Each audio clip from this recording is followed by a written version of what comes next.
पाकिस्तान की फौज के आला तरीन वफ्द की तेहरान आमद। जहाज उतरता है, फौजी वर्दी में पाकिस्तान का आर्मी चीफ ईरान लैंड करता है और आर्मी का यूनिफॉर्म भी वो जो सेरेमोनियल नहीं है बल्कि जंगी लिबास में कॉम्बैट यूनिफॉर्म में पाकिस्तान के आर्मी चीफ की तेहरान एंट्री। एक तैयारा तो आपने देखा जिसमें आर्मी चीफ थे। पाकिस्तान एयरफोर्स के जो मुतद्दिद तैयारे ईरान की फजाओं को अपने हिसार में लिए हुए थे, अमेरिका और इसराइल को वाज़े पैगाम पहुंच चुका है। पाकिस्तान के वजीर आजम सऊदी अरब में है, तुर्की भी ऑन बोर्ड है और कुछ बहुत बड़ा होने जा रहा है।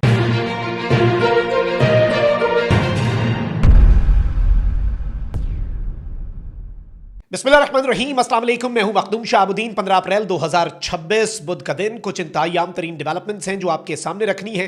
तारीख साज मनाजिर हैं। पाकिस्तान के army chief field marshal Asim Munir एक हाई पावर डेलीगेशन के साथ तेहरान पहुंचे हैं और एक ऐसे मौके पर जब ईरान पर जंग मुसल्लत की गई।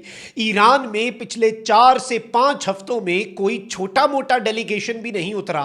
पाकिस्तान की ताकतवर तरीन शख्सियत और इस वक्त मुज़ाकरात के हवाले से सबसे अहम शख्स जिसकी अमरीकी सदर ट्रंप भी तारीफ कर रहा है, ईरान भी जिस शख्स पर एतमाद कर रहा है, उस शख्स का ईरान पहुंचना, तेहरान में लैंड करना एक जानिब बहुत वाज़े क्लियर मैसेज है, तो वहीं दूसरी जानिब यह ऐलान है कि अब ईरान महफूज है।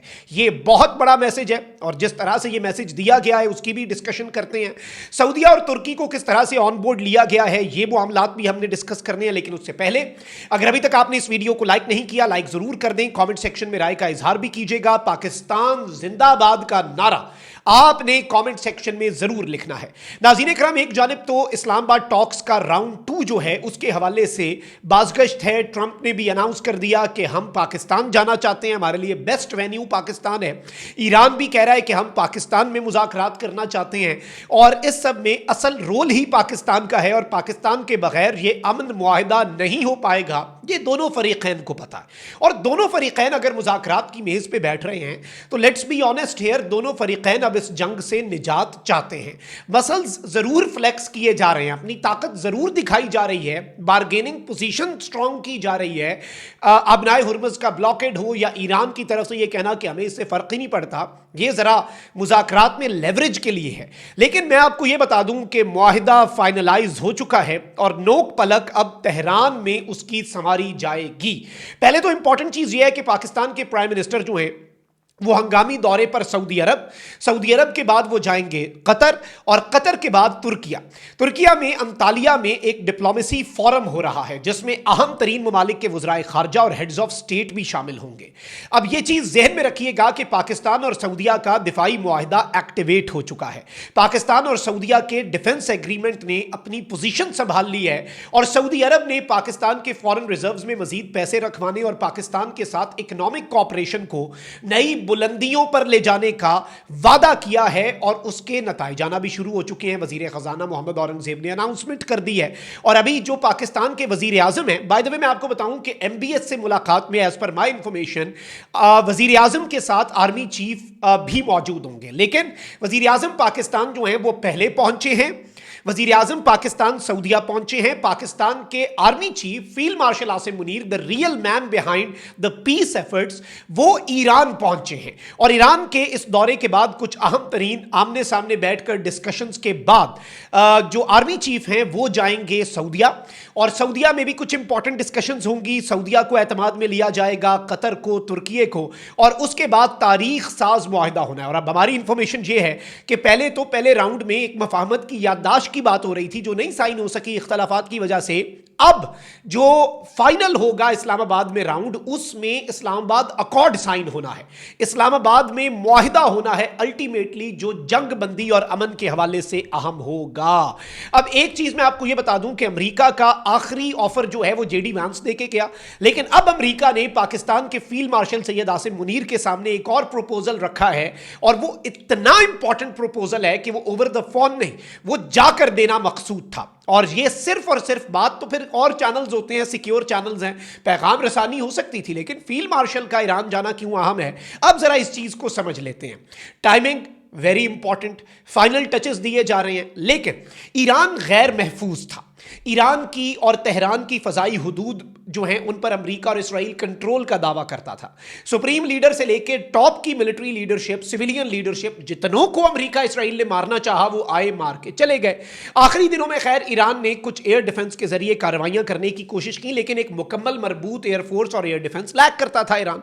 अटैक कैपेसिटी थी ईरान के पास और आज भी है, यानी दिफा वाले मामले में थोड़ा सा ईरान पीछे था और अटैक में वो बहुत आगे था और उसने नाखून चने भी चबवाए, दौड़ें भी लगवाई, ये सब अपनी जगह। लेकिन इस चीज को ज़हन में रखिएगा कि एक ऐसे मौके पर जब किसी मुल्क के अंदर उस मुल्क के अपने रहनुमा मारे जा रहे हों, किसी दूसरे मुल्क की टॉप शख्सियत क्यों जाएगी। अब इससे पहले जब ईरान का वफ्द आया तो अनप्रेसिडेंटेड पाकिस्तान ने क्या काम किया। पाकिस्तान के फाइटर जेट्स जो हैं पीएफ के, उन्होंने एक एयर कॉरिडोर एस्टैब्लिश किया। वरना यह होता है कि किसी मुल्क की फजाई हुदूद में आओ, आप हमारे मेहमान, हम आपको सिक्योर करेंगे। जेडी वैंस के साथ भी यही हुआ। लेकिन ईरान के वफ्द के लिए पाकिस्तान ने जो मुरव्वजा कानून है वही बदल दिया और कहा कि नहीं, हम आपको घर से घर तक पहुंचाना हमारी जिम्मेदारी है। उस वक्त भी पाकिस्तान एयरफोर्स ने एयर कॉरिडोर एस्टैब्लिश किया, मिडल ईस्ट और खलीज फारिस की फजाओं का मुकम्मल कंट्रोल संभाला। और अगर किसी ने एडवेंचर करना होता पाकिस्तान की हदूद में तो वो सोच भी नहीं सकता, जो स्पॉइलर है इस रीजन का, बदमाश है, कि वो कोई कार्रवाई करे। लेकिन रास्ते में भी पाकिस्तान ने उसे कहीं का नहीं छोड़ा। अब मेरे पास जो इंफॉर्मेशन है वो ये है कि पाकिस्तान एयरफोर्स जो है, पाकिस्तान एयरफोर्स के तैयारे 8 तैयारे कम अज कम पाकिस्तान के army chief field marshal Asim Munir के तैयारे के साथ गए हैं। यह इसलिए जरूरी था, जैसे ईरान की डेलीगेशन को लाने के लिए भी हमने अपने फाइटर जेट्स भेजे। और याद रखिएगा, जिधर पीएफ का एक भी शाहीन हो वो फिर इतने जहाज गिराता है, चाहे आगे राफेल हो, पीएफ का मुकाबला नहीं आप कर सकते। अवाक सिस्टम, अर्ली वार्निंग, एयरबॉर्न जो डिटेक्शन सिस्टम्स हैं, वो पूरे का पूरा मरबूत निजाम लेकर चले हैं और एक मैसेज दिया है कि ईरान महफूज है अब से।